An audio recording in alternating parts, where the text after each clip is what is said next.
Greetings to all class 8 students. Today we are going to do the poem on the grasshopper and cricket. This is one of a long due poem for us. Um, what I want you to do is just to study the poem. This is a very easy poem, right? What does this poetry speak about? See, this poem written by John Keats, right, one of an romantic English poet. This is a sonnet. Sonnet is a form of poem which is written in 14 lines, okay, and the one who writes the sonnet has to stick to the format, right? Now, this poem is a nature poem. You see, one of the most common theme, which was one of the commonest theme for the poets, romantic poets, okay, and John Keats is one of a romantic poet. So he wanted to celebrate the poetry of earth. This phrase is there in the poem, but what does this phrase refer to? This phrase refers to the music of nature, right, which is omnipresent. How this music is heard, who plays the music, what actually music refers to. Okay, all such answers we will be getting as we go about the poem. Right. Now, the two opening lines of the first stanza, right? The poetry of earth is never dead, and the poetry of earth is ceasing never. These two lines, they all speak of the music of nature. And who plays this music? Let's see, right? Unlike the ant and the cricket, which tells a story, this is a nature poem. In it, the grasshopper and cricket do not appear as characters in story, rather they act as symbols, each suggesting something else. Read the poem and notice how the poetry of earth keeps on though summer and winter in a never ending just a minute. Read the poem and notice how the poetry of earth keeps on through summer and winter in a never ending song. So who sings this song? Let's find out. Let's go about the first stanza. The poetry of earth is never dead. When all the birds are faint with hot sun and hide in cooling trees, a voice will run from hedge to hedge about the new mown mead. This is very easy to understand. See, this poem opens with the poet asserting that the poetry of earth, the voice of nature, is always live, even when all the singing birds are tired in the hot summer with the scorching heat, and they all take shelter under those cooling, shady branches of trees.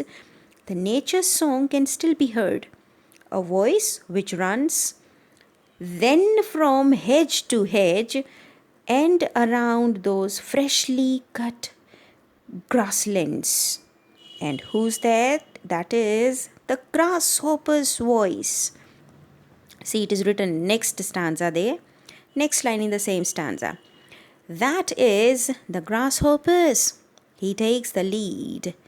In summer luxury, he has never done with his delights. For when tired out with fun, he rests at ease beneath some pleasant weed.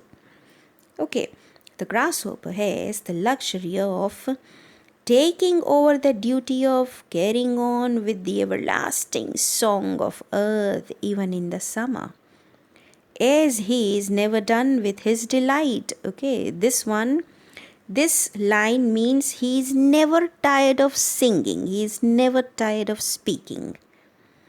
The grasshopper is a fun-loving and a cheerful insect during the summer. What does he do? He takes rest under those pleasant weeds. Weeds are those wild shrubs and the plants.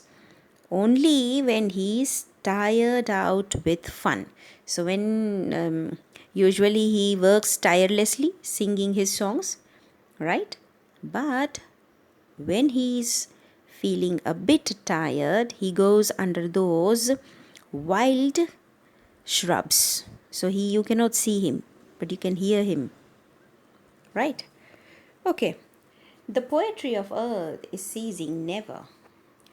On a lone winter evening, when the frost has wrought a silence, from the stove there shrills the cricket's song, in warmth increasing ever, and seems to one in drowsiness half lost, the grasshoppers among some grassy hills.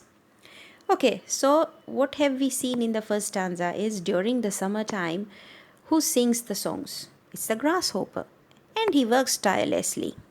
When he feels tired, he goes under those weeds, right? But then, which other season which has been addressed here in the second stanza is the winter season.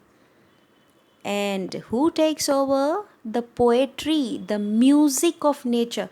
You see, all these insects put their voices together. It is sort of like a music is being played, some sort of, right? So who plays music? It is this music goes like the poetry, never ending poetry. And because this is the music of nature, this is the poetry of earth, because such voices that contribute to make this poetry of earth live, they are the voices of nature, and they are never ending. When someone is tired, someone else takes over. So when the grasshopper gets tired of singing, then who takes over? Which insect during the winter in the next season? Yes, that is the cricket. So the poet repeats the main theme again here. What is the main theme of this sonnet? That is the voice of earth never comes to an end. The voice refers to the poetry, the music. What he says, in an isolated winter evening, what happens when the frost has put everywhere and everything to silence? Yes, you don't hear any noise. Everything has come to a standoff. You can still hear something. That is the song of cricket. And it is coming from some sort of stove, is the stem of the tree. So the chilly atmosphere forces the cricket to seek warmth indoors, but cannot stop his music. Rather, his music gets even louder with time. You see, that means in warmth increasing. So when he finds a warm place somewhere in the house, your house, indoors, his voice becomes even louder. See, the crickets cannot survive outside during those, very strong winters, right? So what happens? They just come into your house, they hide somewhere in any, other corners, and they keep on, that tarring noise the cricket makes, especially during the night when you are sleeping. My God, you cannot, you cannot tolerate it. You are suddenly awake, right? So you are unable to sleep. Even to a man who is so feeling sleepy, that means in drowsiness half lost.